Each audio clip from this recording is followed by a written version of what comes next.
Good evening students, कैसे हैं आप लोग। आज हम लोग क्लास 12th के लिए फिजिक्स में ऑल्टरनेटिंग करंट में आगे बढ़ेंगे।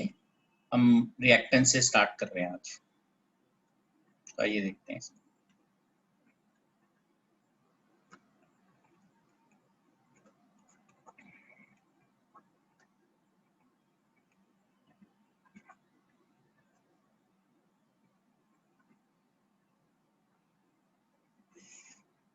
ठीक है, तो इसको स्टार्ट करते हैं हम। Reactance,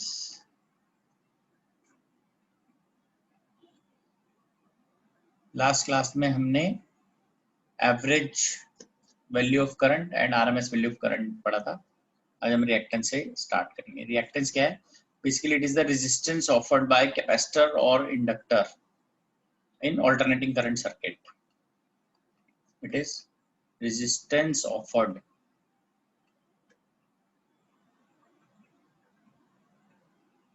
by inductor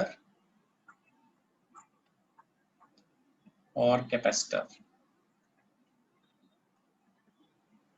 towards alternating current in circuit.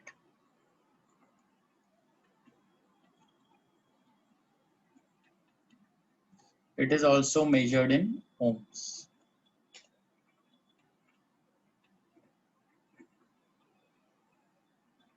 जो ohms है उसमें इसको हम मेजर करते हैं।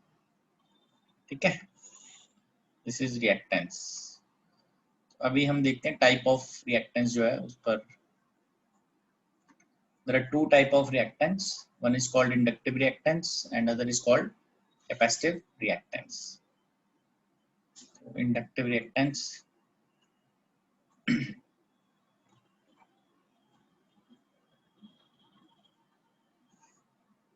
इसको लिखते हैं XL. It is resistance offered by inductor towards AC. It is resistance offered by inductor towards AC.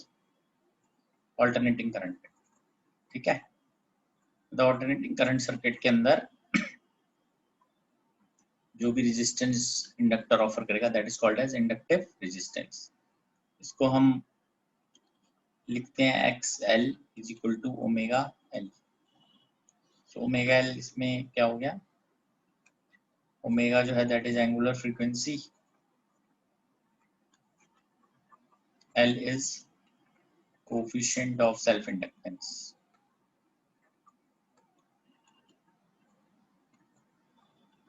ठीक है, अब इसमें हम इसको एक बार से भी लिख लेते हैं, ग्राफ बना लेते हैं इसका।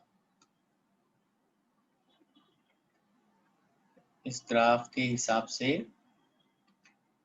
इस टाइप से आ जाएगा। ठीक है, this is omega, this is XL tan theta.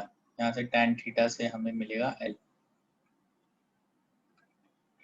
Now XL increases if omega increases. XL decreases if omega decreases. ठीक है जी, ये आपको ध्यान रखना है इसमें।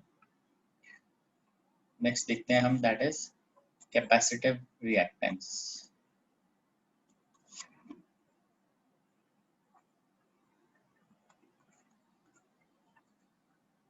Capacitive reactance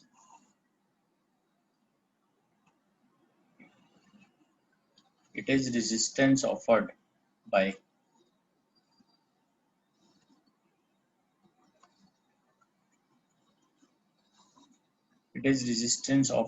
capacitor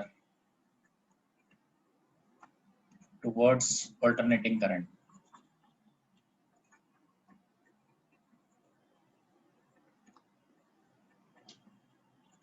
Now X of C is 1 by omega C. So in this case omega again is angular frequency and C is capacitance of capacitor.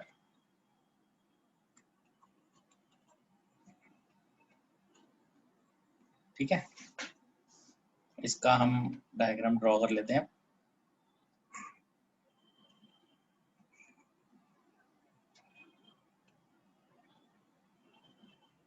This is XC versus omega. इसको हम ऐसे लिख लेते हैं इस तरह से, therefore XC increases if omega decreases, XC decreases if omega increases। Inverse है ना, तो एक बढ़ेगा तो दूसरा घटेगा। चेक कर लीजिए।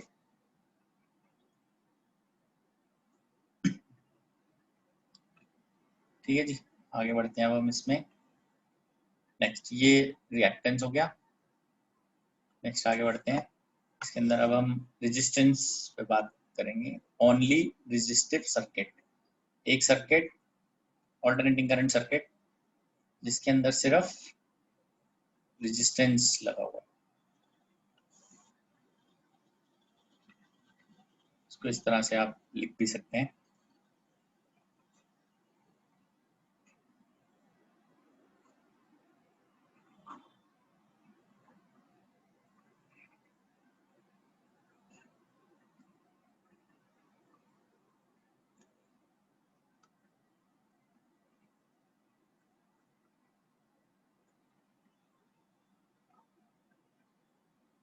ठीक है, ये R हो गया।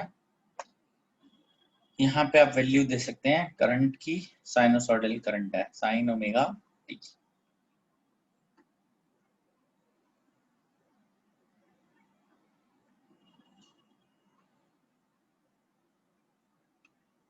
इसमें यूजिंग करंट हमने यूज किया I is equal to I not sine omega T. ठीक है, what is voltage cross this R, this is I R, तो ये वैल्यू आ जाती है I not R sine omega t. तो अभी ये जो है this is peak value of voltage, ये R के क्रॉस है, दिस इज पीक वैल्यू। क्योंकि सिस्टम में सिर्फ R ही लगा हुआ, तो जो R के क्रॉस होगी वही नेट वोल्टेज होगी। This is net voltage, this is net voltage. ठीक है, तो यहाँ पे हम ये भी लिख सकते हैं voltage and current are in same face.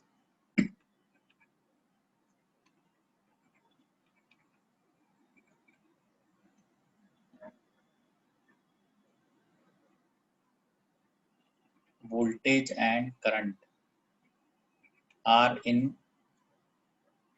same phase।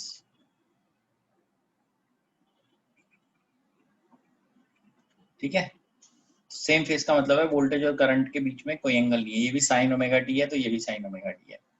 इसमें हम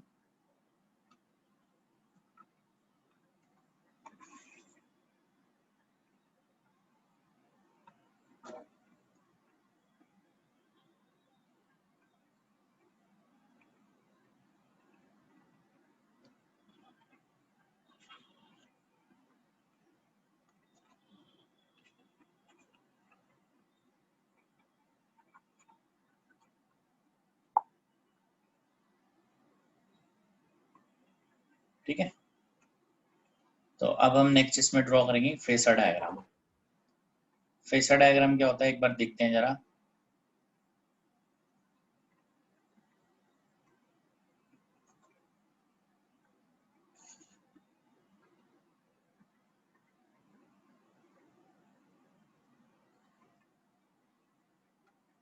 फेसर डायग्राम एक बार देख लेते हैं।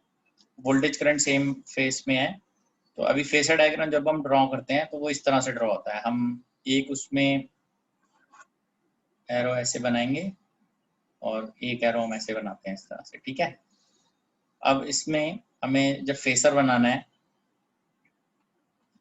तो हम किसी एंगल पे फेसर भी बना सकते हैं। जैसे दोनों के साथ आई के साथ भी ओमेगा टी है और वोल्टेज के साथ भी ओमेगा टी है, तो we can draw phasor like this.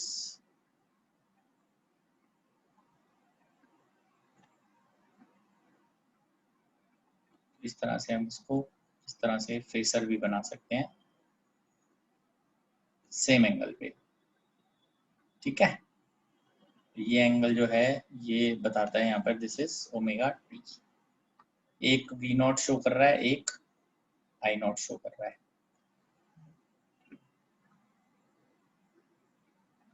Phasor में हॉरिजॉन्टल या वर्टिकली कुछ नहीं होता, बट हम एंगल से इसमें शो करते हैं डिफरेंट वेक्टर्स। हालांकि ये वेक्टर क्वांटिटीज नहीं है, बट फेजर में ऐसे ही इसको रिप्रेजेंट किया जाता है। और alternatively we can also represent this as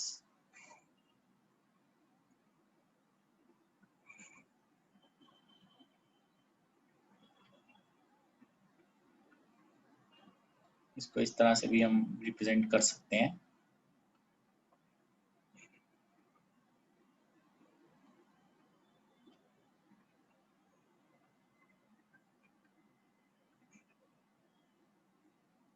ठीक है,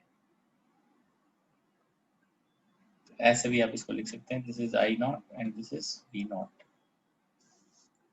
हॉरिजॉन्टल मतलब सेम एंगल है तो हॉरिजॉन्टल से भी शो कर सकते हैं, और अगर एंगल ओमेगा टी के हिसाब से शो करना है तो ऐसे भी शो कर सकते हैं। फेस मींस एंगल, फेस का मतलब होता है एंगल, और फेसर जो है उसका मतलब होता है एक एरो के साथ आप उस एंगल को शो करते हैं, और ये इसकी लेंथ इसका मैग्नीट्यूड होता है। हाँ जी सर, ये दोनों ओवरलैप करेंगे ना? हाँ जी, ओवरलैप करेंगे बिल्कुल। Okay sir, okay. दोनों ओवरलैप करेंगे, और हमें उनकी वैल्यूज हमें ऊपर लिखनी होती है। या तो इसमें आरएमएस वैल्यू लिखते हैं या पीक वैल्यू लिखते हैं इस तरह से। फिर ऑल्टरनेटिंग करंट में एंगल कैसे आया, मतलब एंगल किस चीज का एंगल है वो फेज जो है? ओमेगा टी जो है ना, ये एंगल शो कर रहा है, तो बस ये बता रहा है कि ये एक्चुअली प्रोजेक्शंस होती हैं। तो हमने कभी पहले जैसे हम जब एसएचएम पढ़ते हैं तो हम ये बताते हैं ना, I equal to I not sine, जैसे X equal to A sine omega T है, तो प्रोजेक्शन है बेसिकली, वो लेंथ ही बता रहा है उस प्रोजेक्शन की।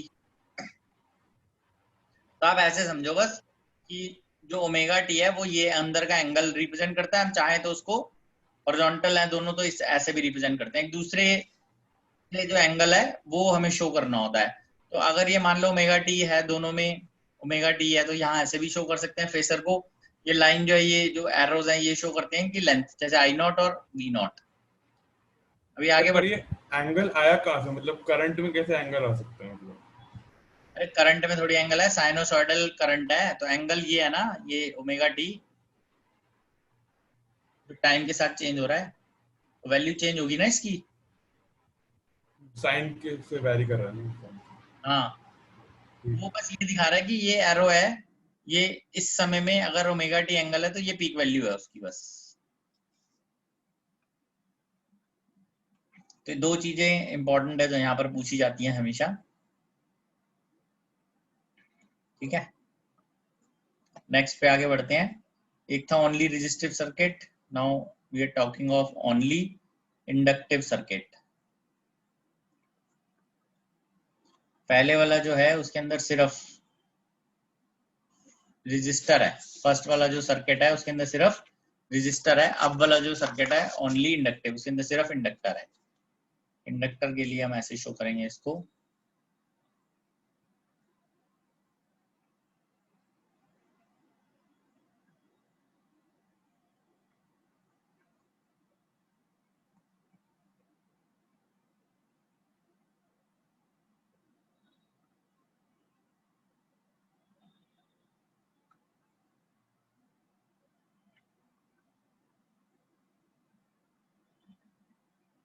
ठीक है। तो ये वैल्यू आ जाती है हमारे पास, I is equal to I naught sin omega t, and this will become L, inductor की इंडक्टेंस। ठीक है, तो therefore using this, ये करंट हमने यहाँ दिखाया I naught sin omega t, हम चाहे तो वोल्टेज भी ले सकते हैं, करंट भी ले सकते हैं, दोनों में से कुछ भी लेके स्टार्ट कर सकते हैं। हमने करंट से स्टार्ट किया, I is equal to I naught sin omega t। अब हम आगे देखते हैं what is voltage across L, उसका फॉर्मूला होता है L D I by D T. तो ये वैल्यू आ जाएगी एल आई नॉट साइन का डेरिवेटिव कॉस और ओमेगा टी से ओमेगा एक बाहर आ गया, this is cos omega T. ठीक है, ये आ जाएगा V L is equal to I naught omega L, cos को लिख सकते हैं sine omega T plus pi by 2। तो आपने देखा इसमें वोल्टेज जो है वो करंट से आगे हो गई पाई बाय 2 से। we can write this as I naught XL into sin omega t plus pi by 2। तो ये इसमें शो करता है इसको नेट वोल्टेज, यही नेट वोल्टेज है क्योंकि यही वोल्टेज है जो L के क्रॉस है और यही नेट है। This is net voltage, this is peak voltage I naught XL। तो मैं यहाँ पे लिख सकता हूँ here voltage leads current, voltage आ गया करंट से by pi by 2, pi by 2 से आगे चल रही है, ध्यान रखना है आपको। ठीक है, then comes phasor diagram.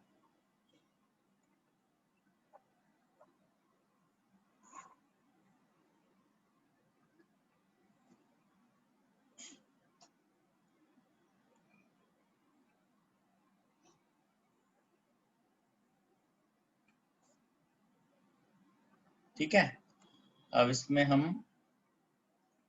V not क्योंकि आगे है और I नॉट पीछे है, इसको हम ऐसे भी शो कर सकते हैं, ये V नॉट है और ये I नॉट है।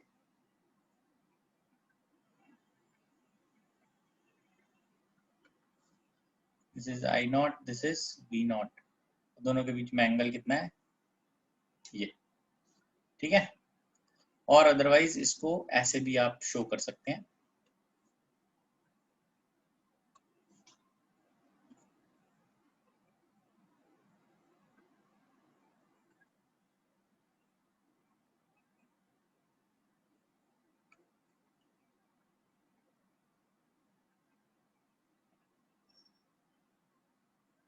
ठीक है, ये इसके अलॉन्ग आ गया और करंट इसके अलॉन्ग आ जाएगा।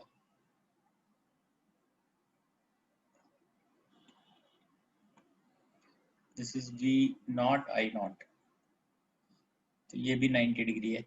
हमेशा ध्यान रखिए, हम कोशिश यही करते हैं वैसे तो कि करंट को हम हॉरिजॉन्टल में बना दें, उसके हिसाब से हम वोल्टेज जो है L के क्रॉस या किसी के भी क्रॉस बनाएं।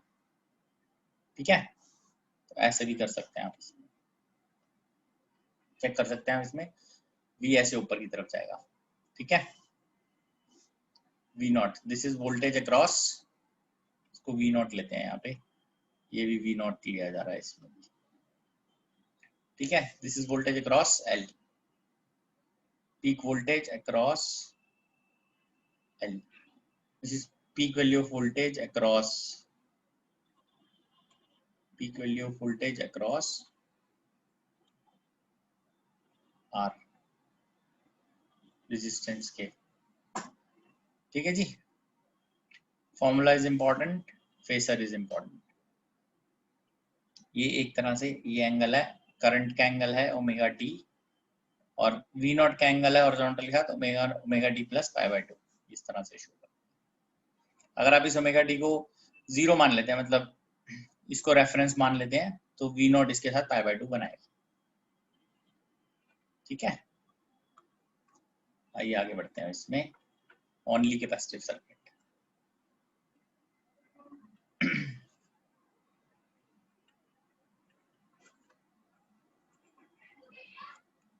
सो ओनली कैपेसिटिव सर्किट जो है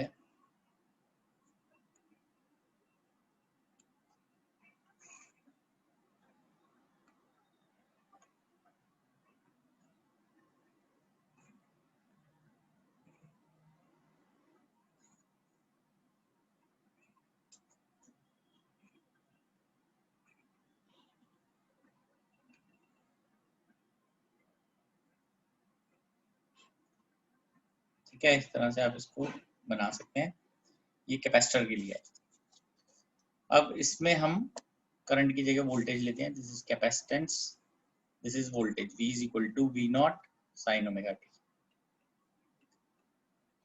ठीक है, अब इनमें हमने करंट लिया था, इसमें वोल्टेज ले ली। ऐसे इसलिए कि बिकॉज जैसे यहाँ पर हम करंट का डेरिवेटिव लेके बाकी चीजें पता कर रहे हैं, तो डेरिवेटिव लेना आसान है। अगर हम यहाँ वोल्टेज ले लेंगे तो फिर हमें करंट निकालना पड़ेगा, तो उसमें इंटीग्रेट करना पड़ेगा, अननेसेसरी कांस्टेंट आएगा जो फिर हमें अज्यूम करने पड़ेंगे। तो बेटर ये होता है कि इस तरह से चीज अज्यूम की जाए कि हमें नेक्स्ट एंड जो भी चीज हमें पता करनी है फिजिकल क्वांटिटी, उसके लिए डिफरेंशिएट करना पड़े। जैसे इसमें क्या है, अगर voltage V equal to V naught sine omega T है, तो using Q charge is equal to CV, तो करंट जो है that is dq by dt। तो dq बाई dt करेंगे तो it is C into dv by dt। तो यहाँ से हम वोल्टेज का डेरिवेटिव लेंगे, it is V naught omega, sine का डेरिवेटिव cos। ठीक है, तो I की वैल्यू आ जाएगी V naught 1 by omega C sine omega t plus pi by 2। I is equal to V naught by x C sine omega t plus pi by 2। ठीक है, तो यहाँ पे इससे ये पता चल रहा है दिस इज, ये करंट किसके थ्रू है, C के थ्रू, यही है नेट करंट, जो भी ये ऑल्टरनेटिंग करंट निकलेगा। This is peak value of current through capacitor. अब इसमें ये क्लियर है, ये भी साइन है, यहाँ भी साइन था, तो वोल्टेज में साइन ओमेगा टी है और करंट में sign omega T plus pi by 2 है, तो इसका मतलब वोल्टेज पीछे है, करंट लीड कर रहा है। In this case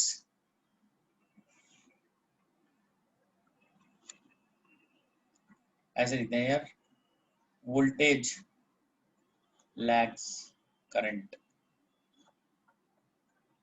by pi by 2।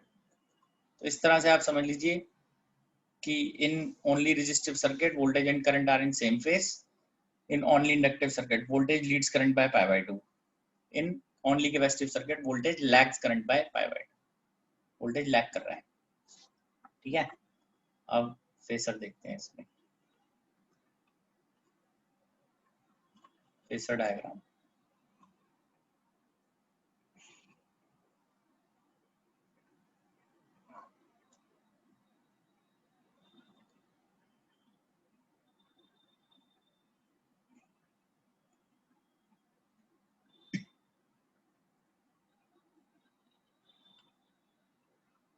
तो अब इसके अंदर हमें वोल्टेज और करंट को देखना है।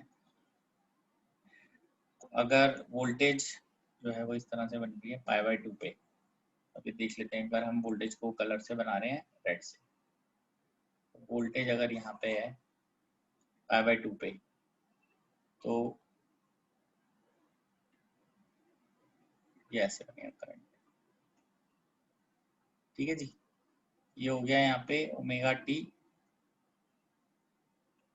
और ये 90 डिग्री है। This is voltage, this is current, peak value. ठीक है, तो आप चाहें तो इसको ऐसे भी बना सकते हैं।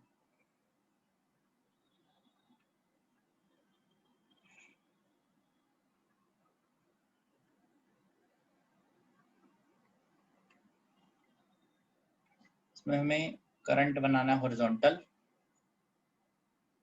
है ना, और वोल्टेज उसके हिसाब से बनाएंगे। और वोल्टेज क्योंकि इसमें लैग कर रही है तो वोल्टेज नीचे आ जाएगी, करंट आएगा horizontal.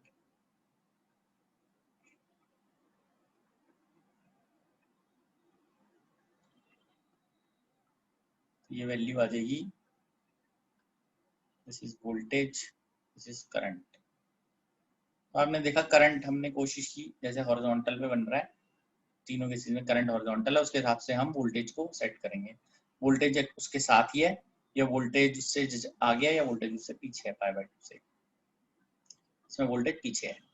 This is voltage across capacitor V not. ये V नॉट है, ये वैल्यू जो है दिस इज I नॉट। ठीक है, तो आप देख लीजिए इसको।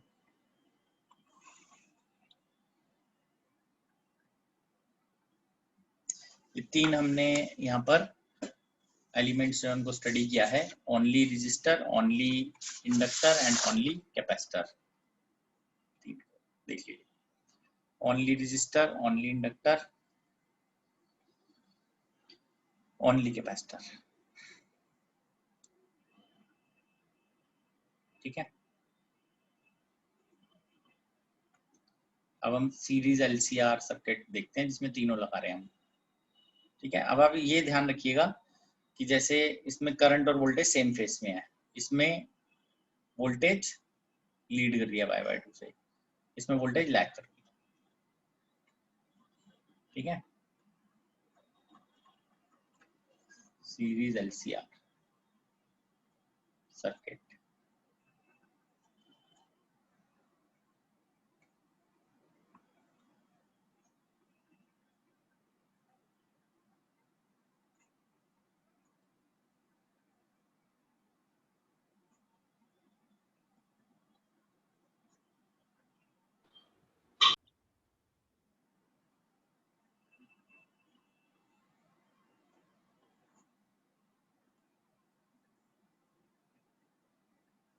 ये हमने सीरीज सर्किट हम बना रहे हैं।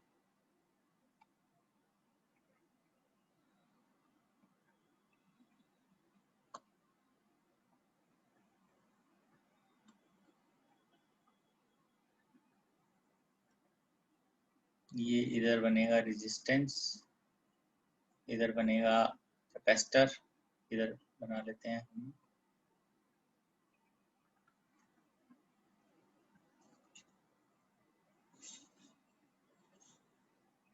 इधर बनेंगे इंडक्टर, और ये बना लेते हैं हम कैपेसिटर।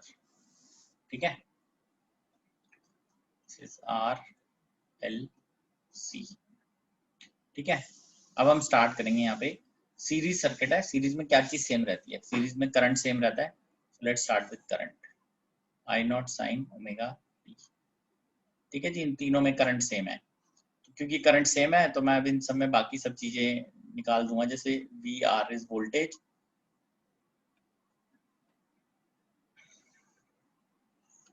जैसे वोल्टेज आएगी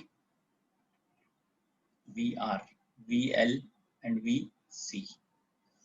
ये आएगी इसके क्रॉस वोल्टेज, इसके cross voltage L V L, और ये हो गया वी सी इसके क्रॉस। ठीक है जी, तो आइए अब इसको स्टार्ट करते हैं। V R voltage across R को मैं कैसे लिख सकता हूँ?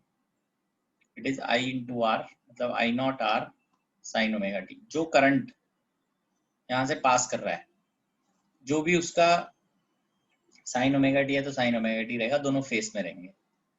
अब V L voltage across L जो है वो करंट से π/2 से आगे है। I not X L sine omega T plus π/, ठीक है, π/2 से आगे होगी। Voltage across C is I not X C. ये जो है, ये वोल्टेज जो है सी के क्रॉस जो भी है वो करंट से पीछे है। ठीक है जी, ये हमने बात की थी ना, वोल्टेज लैग्स। करंट अगर दे रखा है तो वोल्टेज पीछे कर देंगे, अगर वोल्टेज दे रखी होती तो करंट आगे कर देते हैं हम। एल का मतलब है self inductance, coefficient of self inductance. जहां भी हम एल यूज कर रहे हैं, पिछले चैप्टर में पढ़ चुके हैं ना, एल सेल्फ इंडक्टेंस। तो V net at any instant is V R plus V L plus V C. किसी भी इंस्टेंट पे ऐसे हम इसको ऐड कर सकते हैं। So V net is I not R sine omega T plus V L I not X L sine 90 plus theta cos omega t minus I not X C, ये भी कॉस ओमेगा टी, ये minus में आ जाएगा। अब देखेंगे sine omega t minus π/2, minus बाहर लेंगे, 90 माइनस ओमेगा टी हो जाएगा। साइन 90 माइनस थीटा होता है cos theta. V net I not बाहर R sine omega t minus, या इसको लिख सकते हैं plus X L minus X C cos omega T. ठीक है, ये आ गया हमारे पास, ये वी नॉट आ गया। अब इसमें हम क्या करते हैं, इसमें एक टर्म लेते हैं हम, z से मल्टीप्लाई एंड डिवाइड करते हैं। नेक्स्ट में वो कर रहे हैं, देखिए वी नेट, फिर दोबारा से मैं इसको लिख लेता हूँ, V net is written as I not बाहर R sine omega T plus X L minus X C, ये हो गया कॉस ओमेगा टी। तो multiply and divide by z, therefore ये बनेगा V net is I not R by, ऐसा मैं लिख रहा हूँ अभी, कलर चेंज करके इसको हम लिख लेते हैं,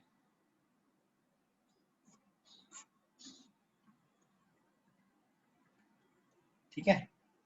तो ये आ जाएगा I not Z R by Z X L minus X C by Z. ठीक है जी, let R by Z is cos phi and X L minus X C by Z is equal to sine phi. Square and add,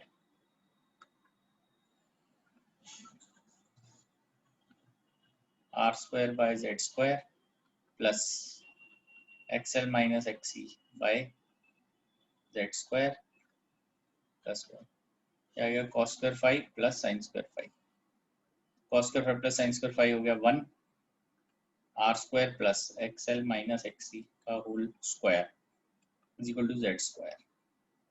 Z आ गया ये हमारे पास R square plus X L minus X C का square.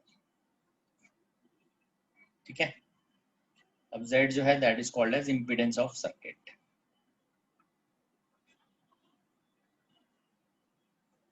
ये भी हम देखते हैं क्या होती है। ठीक है,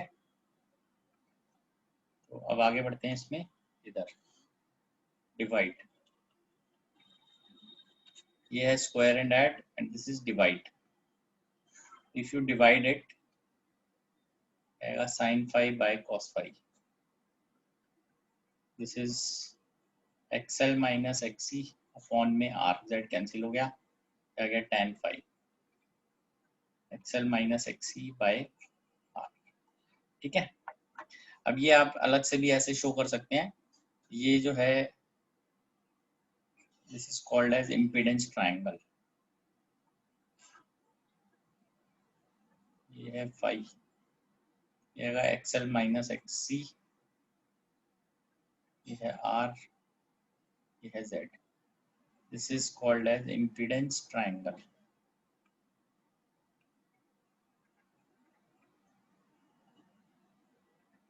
ठीक है,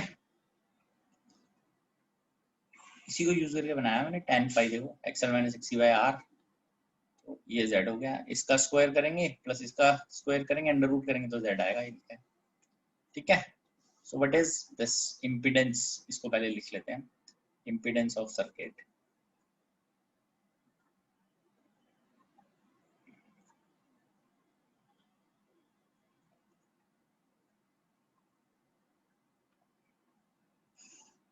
So what is impedance of circuit? It is net resistance offered by all elements in AC circuit. It is net resistance offered by all elements, जो भी अंदर लगे हुए हैं, जो रेजिस्टेंस लगा हुआ है या इंडक्टर लगाया या कैपेसिटर लगाया इन सर्किट टुवर्ड्स ऑल्टरनेटिंग करंट, मतलब ऑल्टरनेटिंग करंट को क्या रेजिस्टेंस ऑफर करेंगे वो,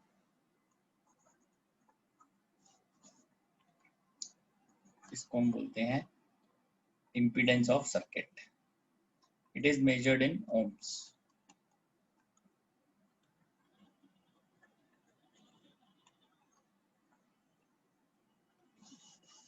ठीक है। अच्छा, कई बार ये एडमिटेंस भी पूछ लेते हैं क्या होता है, ये भी हम साथ ही पढ़ लेते हैं। एडमिटेंस ऑफ सर्किट,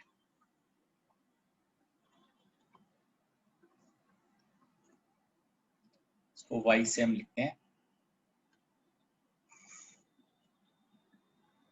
ये इसका उल्टा होता है, इट इज इनवर्स ऑफ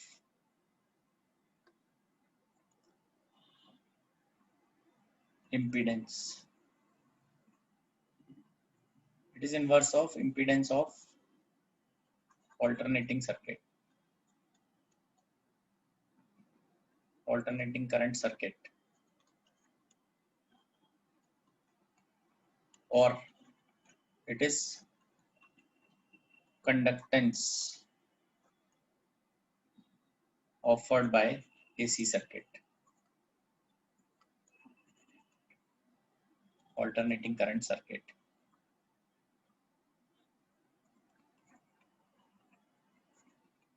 ठीक है ना।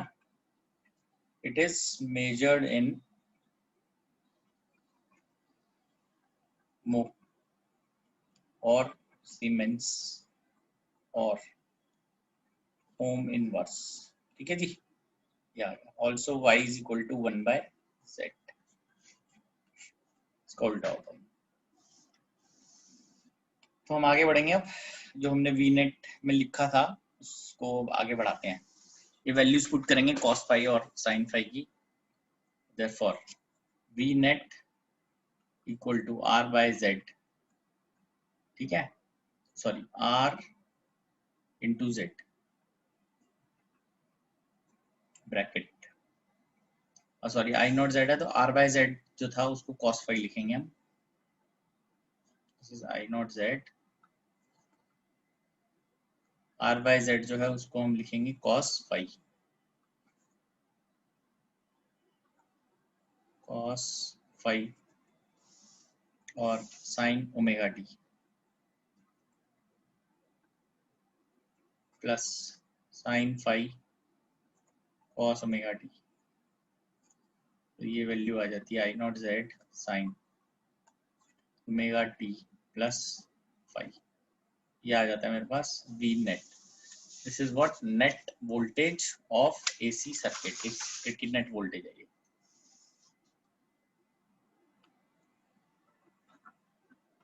This is net voltage of AC circuit.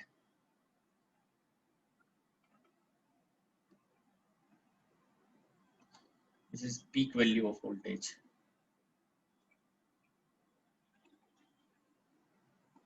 This is peak value of net voltage. ठीक है। अब इस केस में ये इस टाइप से है कुछ।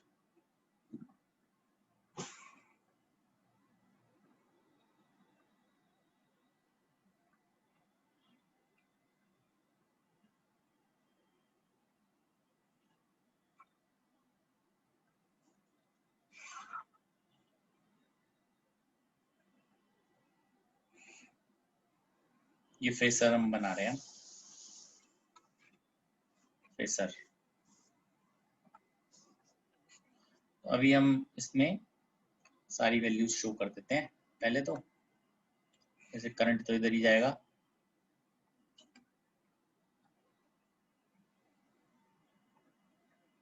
ये इधर शो करेंगे हम वी एल और V R, sorry V C और वी एल। ये आ जाएगा हमारे पास। This is V R V L V C, peak values है सारी, ठीक है ना। This is current I not, बाकी सब हम पीक वैल्यूज शो कर रहे हैं।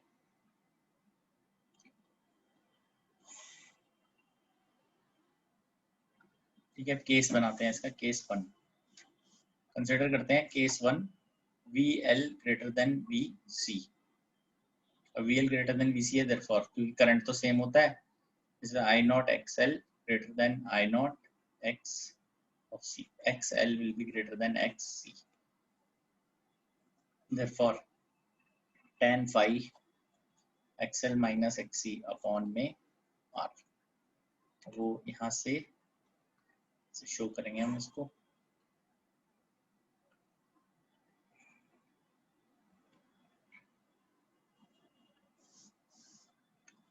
इसमें आप ऐसे शो कर सकते हैं उसको, दिस इज वोल्टेज, इधर दिखाई वी आर और ऊपर ऐसे दिखाया we L minus V C, और नेट हमने ऐसे शो कराया। ठीक है जी, ये देखिए अब this is,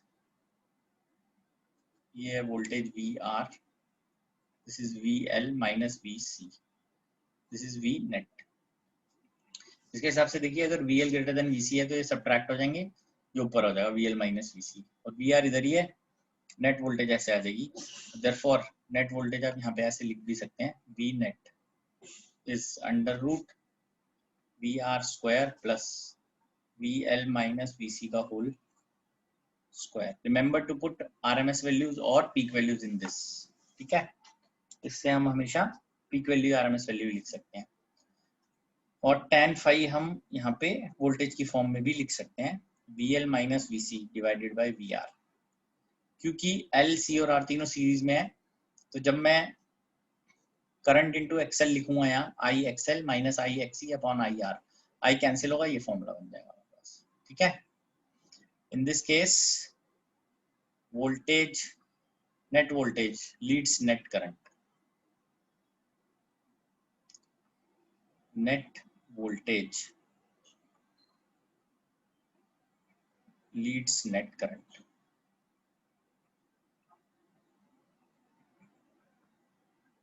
net voltage net current से आगे है।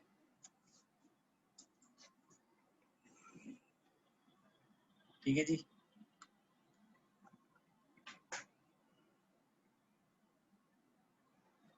बोलो। सर इसमें वीएल का डायग्राम कैसे बनाया, वीएल माइनस वीसी वाला डायग्राम? ये बना हुआ है ना पीछे, ये वाला डायग्राम, ये डायग्राम बना हुआ है, इसी के अंदर वीएल माइनस वीसी हो गया ना, अगर वीएल ग्रेटर है वीसी से। अच्छा ठीक, तो वो नीचे का ऊपर लेके आया बस, ये हाँ, करा ना। ठीक, माइनस हो गया।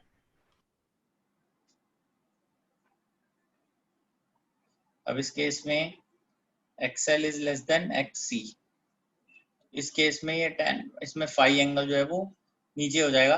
तो ये अब अभी हम यहाँ पे बना के इसको क्लियर कर देते हैं, ये कैसे बनता है।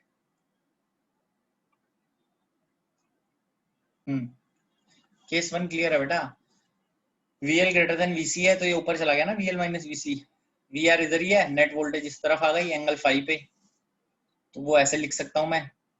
और नेट वोल्टेज जो है, ये करंट तो इधर ही था ना हॉरिजॉन्टल में, देखो आई नॉट, वोल्टेज ऊपर हो गई ना करंट से, बाय फाई ऐसे लिख सकते हो आप।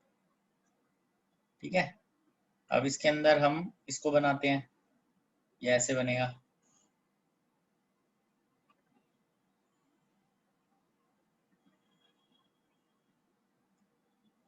ठीक है।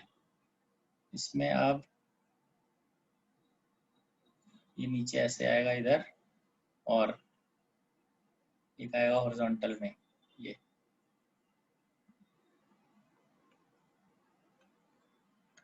This is VC minus VL and this is VR, और हम नेट ले रहे हैं अगर इसको, तो ये यहाँ से आएगा नेट। ठीक है जी, ये नेट आएगा V नेट, ये एंगल बना रहा है यहाँ पे फाई। ठीक है जी, और V नेट तो वैसे ही चलेगा, क्योंकि ये तो मैटर ही नहीं करता ना, VC माइनस VL हो या VL माइनस VC हो, स्क्वायर हो जाएगा वो तो। tan phi VC minus VL by R by VR।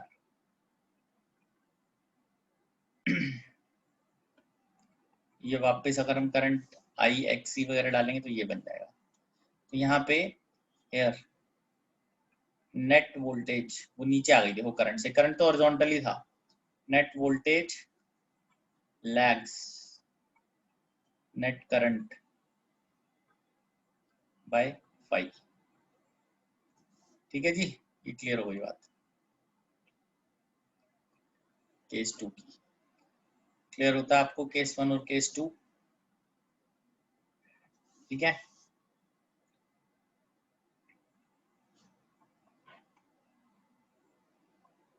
हाँ जी। सर ये केस वन और केस टू का एक बार फेजर डायग्राम दोबारा से बता दो। केस 1 जो है उसके अंदर फेसर में आपको सबसे पहले इसको ही पिक करना है, तो ये वाला है। इस डायग्राम में VL ऊपर है, वोल्टेज अक्रॉस इंडक्टर आगे है, वोल्टेज अक्रॉस कैपेसिटर पीछे है, और R वाली वोल्टेज इधर है हॉरिजॉन्टल में। ये बात हुई थी ना हमारी कि जो इंडक्टर के अक्रॉस वोल्टेज है वो 90 से आगे होती है, और कैपेसिटर के अक्रॉस जो वोल्टेज होती है 90 से पीछे होती है। करंट हॉरिजॉन्टली है, और जो VR है और I है वो सेम होते हैं हमेशा। तो इस तरह से बनाया। अब केस 1 लिया VL ग्रेटर देन VC, तो ये ऊपर माइनस हो जाएगा, नेट आ जाएगा VL माइनस VC, और नीचे है VR, तो इनका नेट निकाल लिया। क्योंकि करंट तो हॉरिजॉन्टली चल रहा है तो वोल्टेज इसमें ज्यादा हो गई। V नेट तो ऐसे ही निकालेंगे, tan phi निकालेंगे वोल्टेज की फॉर्म में, tan phi ये रिएक्टेंस और रेजिस्टेंस की फॉर्म में। तो इसमें वोल्टेज लीड कर रही है करंट से। दूसरे केस में जहाँ VC ज्यादा है, तो VC ज्यादा है तो ये नीचे सब्ट्रैक्ट होगा ना फिर, तो उसमें वोल्टेज पीछे हो गई करंट से। Net voltage lags net current by phi। इसमें लैग है, उसमें लीड है, इसमें लैग है। ठीक है, दोबारा देखना है इसको, कोई बात नहीं।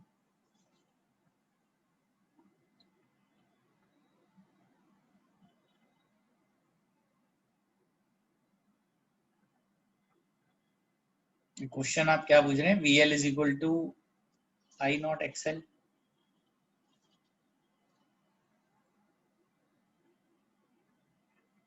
हाँ, VL V is equal to IR नहीं होता। तो रेजिस्टेंस में जब भी हम लेते हैं तो वोल्टेज किसके बराबर होती है? I इंटू R के। तो यहाँ पर वोल्टेज अक्रॉस L क्या होगी? I into XL। XL क्या है? Resistance offered by inductor. ऐसे ही VC जो है is equal to I into XC। XC है resistance offered by capacitor in AC के अंदर। ठीक है, 2 केस हो गए, थर्ड केस लेते हैं अब आगे।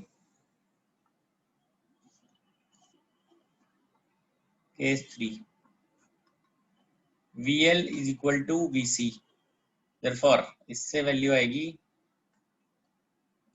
I cancel XL equal to XC।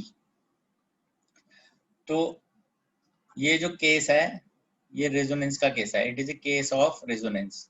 जब भी XL और XC बराबर हो जाएंगे तो it is a case of resonance, hence Z is minimum, क्योंकि XL और XC इक्वल हो गए। तो आप ये पीछे देख भी सकते हो Z की वैल्यू क्या थी। हम पीछे कैलकुलेट कर रहे थे ना, XL XC अगर बराबर हो जाएंगे तो Z सिर्फ R के बराबर रह जाएगा। Therefore Z minimum is equal to R. Therefore current at this point is maximum.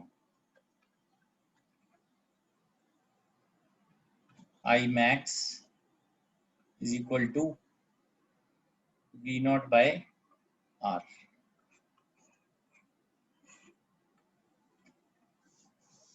या ऐसे लिखेंगे V naught by Z minimum। Z minimum R के बराबर है। इसमें ये है, अगर पीक वैल्यू ऑफ करंट है तो ये पीक वैल्यू ऑफ वोल्टेज हो जाएगी।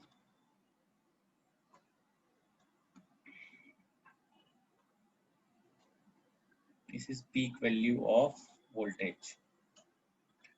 तो नेक्स्ट में हम वो बना लेते हैं, इसका फेसर बनाते हैं। देखिए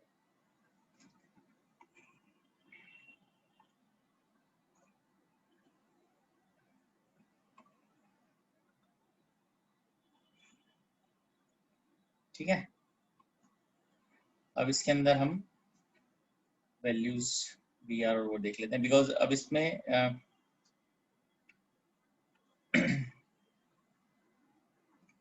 VL और VC तो कैंसिल हो गए।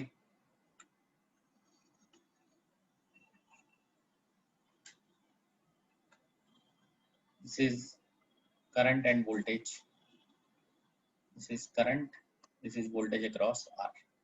जो दोनों है VL और VC वो तो बैलेंस हो जाएंगे ना, यहाँ से कैंसिल हो गए, VR और I नॉट रह गया बस। ये आ गया। अच्छा, ये आगे पीछे दोनों में से कोई भी हो सकता है, मतलब कोई भी आरो बड़ा कोई भी छोटा, डिपेंड करता है क्या दिया हुआ आपको। ठीक है, ये आ गया हमारे पास। क्लियर है अभी ये? तो ये 3 केस बनते हैं हमारे पास, जिसमें से केस ऑफ रेजोनेंस जो है वो सबसे मोस्ट इंपॉर्टेंट केस है। इसमें हम रेजोनेंस पे कुछ और चीजें हम बात करेंगे। एट रेजोनेंस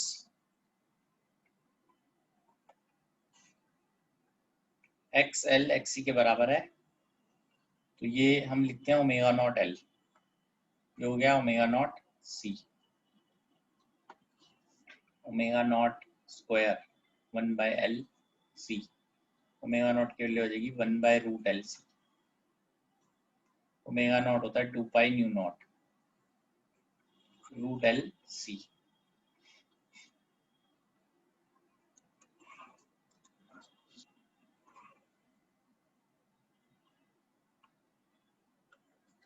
ठीक है, जो ओमेगा नॉट है उसको हम बोलते हैं resonant angular frequency,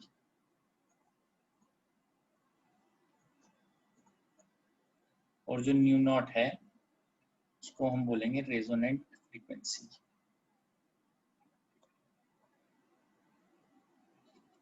therefore resonant frequency की वैल्यू ये आ जाती है हमारे पास 2 पाई √L C.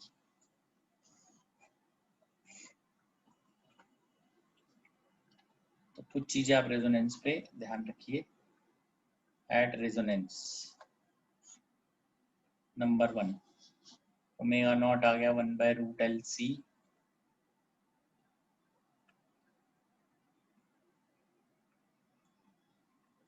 L into C. Number 2 Z is minimum, Z min is equal to R. Third, current is maximum, I max equal to V naught by R.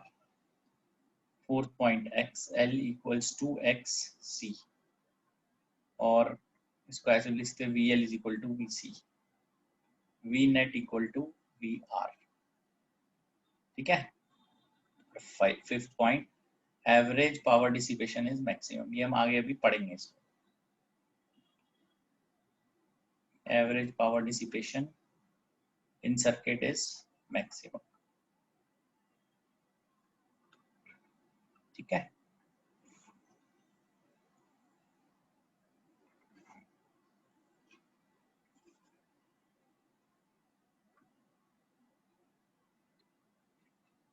No series circuit को acceptor circuit भी बोलते हैं। At resonance is called acceptor circuit.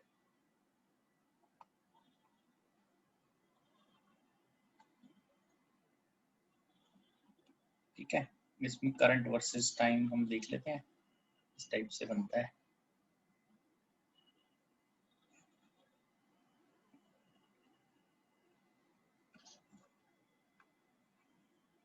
इस type से चलता है। ये है फ्रीक्वेंसी, ये है करंट, ये वैल्यू जो है this is maximum I max, this is new not resonant frequency. When frequency is less than new not, circuit is capacitive type, क्योंकि जब फ्रीक्वेंसी कम होगी तो फ्रीक्वेंसी कम होने से ओमेगा कम हो जाएगा, तो एक्सएल की वैल्यू कम हो जाएगी बट एक्सी की वैल्यू बढ़ जाएगी, तो सर्किट में कैपेसिटर डोमिनेट करेगा, इसलिए उसको बोलते हैं कैपेसिटिव टाइप। फ्रीक्वेंसी बढ़ेगी, सर्किट इज इंडक्टिव टाइप, क्योंकि जैसी फ्रीक्वेंसी बढ़ेगी ओमेगा बढ़ेगा, और ओमेगा बढ़ेगा तो एक्सएल बढ़ जाएगा, एक्सएल जैसी बढ़ेगा तो एक्सी की वैल्यू कम हो जाएगी, तो सर्किट जो है वो इंडक्टिव टाइप हो जाएगा, क्योंकि एक्सी की वैल्यू कम हो गई है सर्किट में। ठीक है बेटा, तो आज हमने सीरीज एलसीआर सर्किट कंप्लीट कर लिया है। आज के लिए इतना ही करेंगे, बाकी नेक्स्ट क्लास में स्टार्ट करेंगे इससे अगला टॉपिक। ठीक है, थैंक यू।